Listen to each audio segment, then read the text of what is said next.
دادگاه شهر دوشنبه بررسی پرونده پرسر و صدای قاچاق یک از 3 تن طلا و 10 میلیون دلار از افغانستان به تاجیکستان را به انجام رسانیده در مجموع 9 نفر را گناهکار دانست. در میان آنها کارمندان مقامات گمرک و وزارت کارهای داخلی تاجیکستان نیز هستند. دادگاه دوشنبه با نشر خلاصه حکم دادگاه گفته است که آنها در همکاری با شهروندان افغانستان سالها باز به قاچاق طلا و اسعار خارجی مشغول بودند، ولی دادگاه نسبت به آنها جزای سبک را روا دیده است. دادگاه 2 نفر از عیبدار شوندگان صبح‌الدین نظرов و محمد ولی سفروف را به مهلت 5 سال و 6 ماه، 3 نفر دیگر فردوس سفروف، حسن سعیدوف و مهربان رحمانوف را به مهلت 5 سال با 3 عیبدار شونده دیگر قربانعلی سیف‌اللهیف، ظریف اصلانوف و قطب‌الدین آدینه‌زاده را برای 2 سال محکوم به زندان کرده، تنها محمد رضا شریپوف را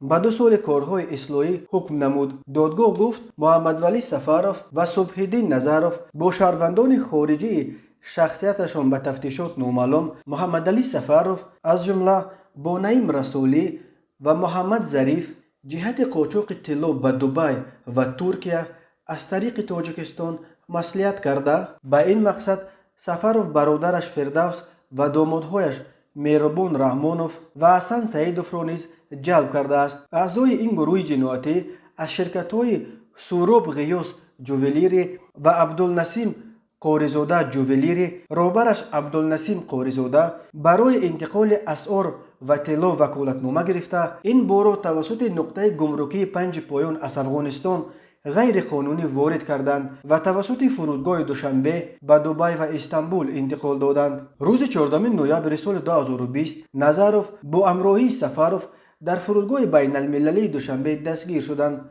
سامانه بامداد نخستین رسانه‌ای بود که الکی در همان ماه نوامبر سال 2020 درباره بازداشت قاچاقبران با حدود 90 کیلو طلا در فرودگاه دوشنبه خبر داده بود. تفتیشات به نتیجه رسید که قاچاق این مقدار بزرگ طلا و اسعار خارجی با مساعدت برخی کارمندان نهادهای دولتی صورت گرفته است. رسانه‌های افغانستان اخیراً نوشتند که در پشت این قاچاق مقدار بزرگ طلا و اسعار خارجی میرزا کتوازی، معاون رئیس پارلمان آن کشور، ایستاده است. اما کتوازی گفت در قاچاق طلا و اسعار خارجی از طریق تاجیکستان دست ندارد.